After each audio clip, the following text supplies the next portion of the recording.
డబ్బు కూడా ప్రధాన పాత్ర పోషిస్తున్నది రాజకీయాలలో. కులం కన్నెక్క బలమైనది ధనం. కాబట్టి రాజకీయాలలో ఎవరికైతే ఆలోచనలు ఉన్నాయో కొన్ని వనరులు కూడా సమకూర్చుకోండి. ఏ రకంగా ఉపయోగపడాలి, కష్టపడేవాడిని మళ్ళీ కళ్ళ కాండ్రా కూడా చేస్తారు, జాతిని ఏకత చేసిన మళ్ళీ దూరం పెడతారు. కాబట్టి ఈరోజు రాష్ట్ర రాజకీయ రంగంలో కూడా చాలా పెనుమార్పులు వచ్చినాయి.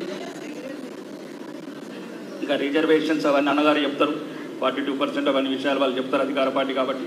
కానీ ఏదైనా ఆ 42లో కూడా లేనోడు రావడానికి ప్రయత్నం చేయండి. మళ్ళీ ఉన్నోడితే మేము ఒకటి అవుతాం.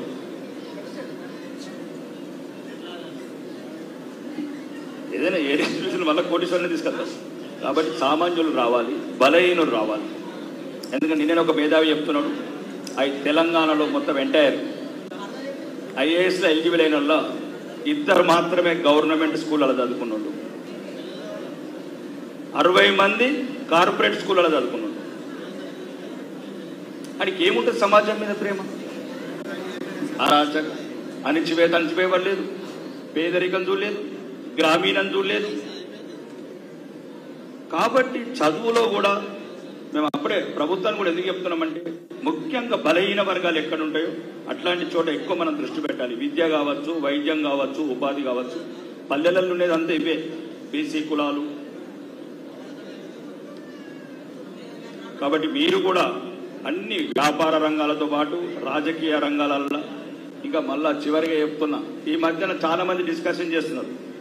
ఒక్కరిని నేను మొన్న మహేష్ అన్న నేను ఇద్దరం జీ తెలుగు డిబేట్లో ఉన్నాం. ఆ రోజు బహిరంగంగా చెప్పినా నేను,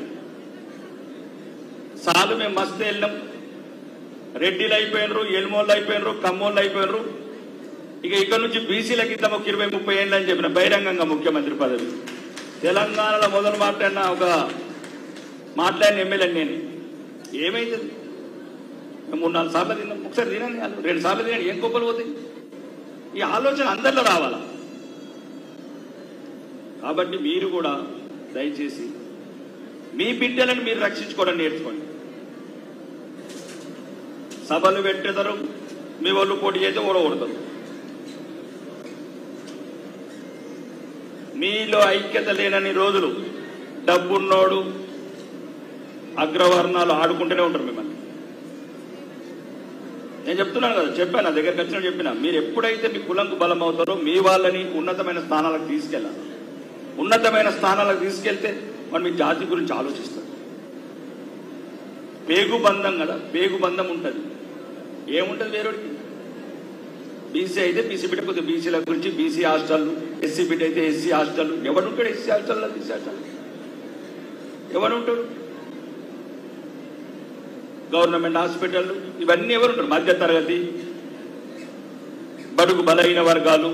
వీళ్ళన్నీ రావాలంటే రాజకీయ అధికారంలో బీసీల ప్రాధాన్యత పెరగాల్సిన అవసరం ఉంది.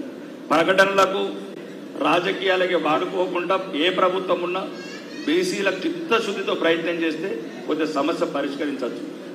మిగతా విషయాలు ఏదున్నా వ్యాపార రంగంలో కూడా నిలదొక్కుకోవాలి. మీరు వ్యాపార రంగం కావచ్చు, ఇంకా ప్రొఫెషనల్స్ కావచ్చు, కలెక్టర్స్ కావచ్చు, ఎస్పీస్ కావచ్చు, డాక్టర్స్ కావచ్చు, యాక్టర్స్ కావచ్చు, ప్రతి దాంట్లో ముఖ్యంగా తెలంగాణలో ప్రధాన కులమైన పద్మశాలి నుంచి చాలా మంది రావాల్సిన అవసరం ఉంది. ఎందుకంటే వాళ్ళకు దక్కాల్సిన స్థానం సుమారు వాళ్ళకు దక్కాల్సిన దాంట్లో 90% అవకాశాలు దక్కుతలేవు. కాబట్టి ఇక ముందైనా మీరందరూ ఒకటిగా ఉండి మీ జాతిని ఎక్కడెక్కడైతే రాజకీయ అవకాశాలు వస్తాయి బలంగా నిర్మించుకోండి, బలంగా ఉన్నతమైన స్థానాల్లో కూర్చోడానికి ప్రయత్నం చేయండి.